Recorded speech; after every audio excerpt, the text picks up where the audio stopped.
அமெரிக்க அதிபராக இரண்டாவது முறையாக அரியணை ஏறியுள்ள டொனால்ட் ட்ரம்ப் யுக்ரைன் ரஷ்ய போரை முடிவுக்கு கொண்டுவரும் முயற்சியில் இறங்கியுள்ளார். இது தொடர்பாக ரஷ்ய அதிபர் விளாடிமிர் புட்டினுடன் ட்ரம்ப் பேச்சுவார்த்தை நடத்திய நிலையில் போர் நிறுத்தத்திற்கு யுக்ரைன் அதிபர் ஜெலன்ஸ்கி மறுத்து வருகிறார். இந்த நிலையில் அண்மையில் நடந்த ட்ரம்ப் ஜெலன்ஸ்கி சந்திப்பின் போது ரஷ்யாவுடனான யுத்தத்தை உடனடியாக நிறுத்த வேண்டும் என்று ட்ரம்ப் வற்புறுத்தினார்.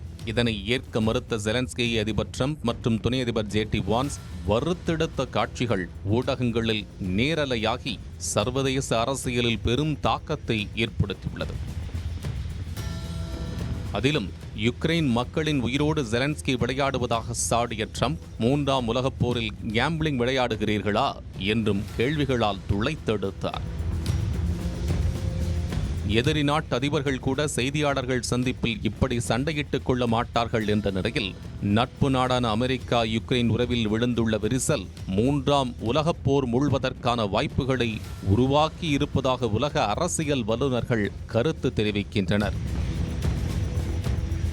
மேலும் பல நாடுகளில் உள்ள பொது அரசியல் தொடர்புகள், அசாதாரண போர் நிலைகள் மற்றும் சர்வதேச உறவுகளால் மூன்றாம் உலகப் போர் மூழ்வதற்கான சாத்திய கூறுகள் உள்ளதாக கூறப்படுகிறது.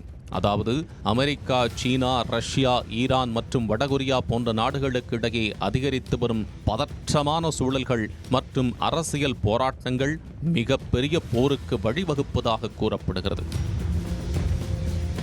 இதில் மிகப்பெரிய கவலைகளில் ஒன்றாக உள்ளது என்னவென்றால் யுக்ரைன் மீதான ரஷ்யாவின் படையெடுப்பு. இது ஏற்கனவே ஒரு குறிப்பிடத்தக்க புவிசார் அரசியல் நெருக்கடியை தூண்டிவிட நிலையில் இந்த மோதல் ரஷ்யாவை அமெரிக்கா உள்ளிட்ட மேற்கு நாடுகளுடன் நேரடி எதிர்ப்பில் வைத்துள்ளது. இதனால் யுக்ரைனில் நடக்கும் போர் ஒரு முக்கியமான போராக பார்க்கப்படுகிறது. மற்றொரு புறம் உலகளாவிய மோதலுக்கு குறிப்பிடத்தக்க ஆபத்தை ஏற்படுத்தும் பகுதியாக மத்திய கிழக்கு இருந்து வருகிறது. ஈரான் போன்ற நாடுகள் பல ஆண்டுகளாக அமெரிக்கா மற்றும் அதன் நட்பு நாடுகளுடன் மோதல் போக்கையே கடைபிடித்து வருகின்றன. ஈரானின் நிலைமை குறிப்பாக அதன் அணுசக்தி திட்டத்தை சுற்றியுள்ளது. இந்த பிராந்தியத்தில் பதற்றம் தொடர்ந்து அதிகரித்தால் இன்னும் பல நாடுகளை உள்ளடக்கிய ஒரு மிகப்பெரிய போர் ஏற்படும் அபாயம் உள்ளது. தைவான் மீதான சீனாவின் அதிகாரத்துவம் பெரும் கவலைகளை எழுப்புவதாகவே உள்ளன. சீனா தைவானை தனது பிராந்தியத்தின் ஒரு பகுதியாக கருதுகிறது. ஆனால் தைவானோ தன்னை ஒரு சுதந்திர நாடாக கருதுகிறது. இதில் தைவானுக்கு அமெரிக்கா ஆதரவு தெரிவிக்க அமெரிக்கா, சீனா ஆகிய இரு வல்லரசு நாடுகளுக்கு இடையே பதற்றம் நீடித்து வருகிறது. தைவான் மீதான சீனாவின் நேரடி இராணுவ மோதல் உலகளாவிய மோதலுக்கு வழிவகுக்கும் என்று கூறப்படுகிறது.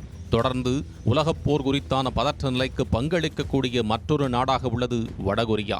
அதன் தொடர்ச்சியான ஏவுகணை சோதனைகள் மற்றும் ஆக்கிரமிப்பு போன்றவை கொரிய தீபகற்பத்தின் நிலைமையை கவலைக்குரியதாக மாற்றியுள்ளது.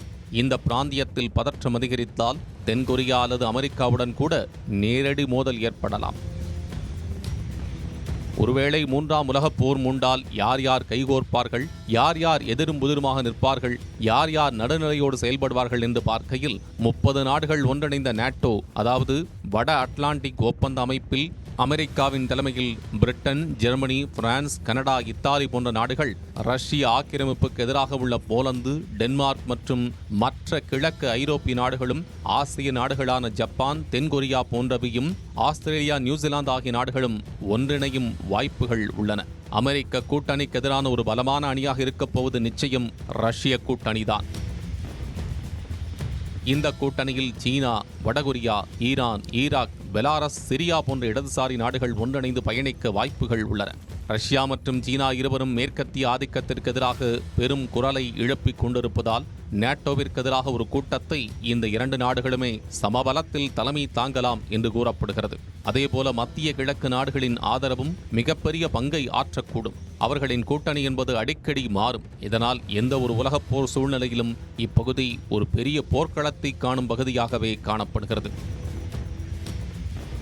சவுதி அரேபியாவும் வளைகுடா நாடுகளும் அமெரிக்க இராணுவம் மற்றும் பொருளாதார ஆதரவை நம்பியிருப்பதால் உலகளாவிய மோதலில் அமெரிக்கா மற்றும் நேட்டோவுடன் இணைய வாய்ப்புள்ளது. ஜோர்டான், எகிப்து, கத்தார், பஹ்ரைன், குவைத் ஆகிய நாடுகளும் நேட்டோவுடனேயே இணைவதற்கான வாய்ப்புகள் உள்ளன. ஆனால் ஈரான், ஈராக், சிரியா, லெபனான் ஆகிய நாடுகள் ரஷ்யாவுடன் கைகோர்க்கும் என்று கூறப்படுகிறது.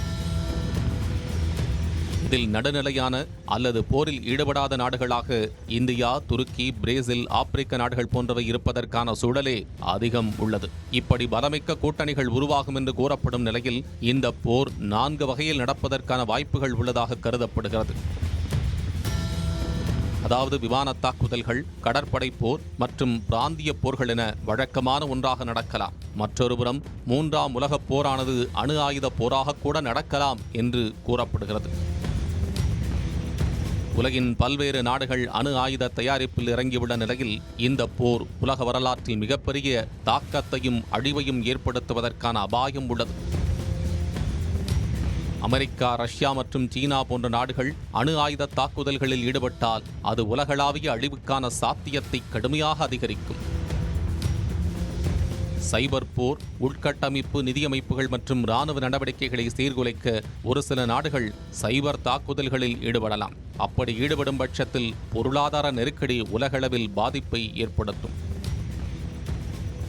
இப்படி 3ஆம் உலகப் போர் என்று ஒன்று மூண்டால் அதன் விளைவு சம்பந்தப்பட்ட அனைவருக்கும் பேரழிவை ஏற்படுத்துவதோடு பொருளாதார சரிவு மற்றும் மனிதாபிமான பேரழிவை ஏற்படுத்தும் என்பதில் சந்தேகம் இல்லை.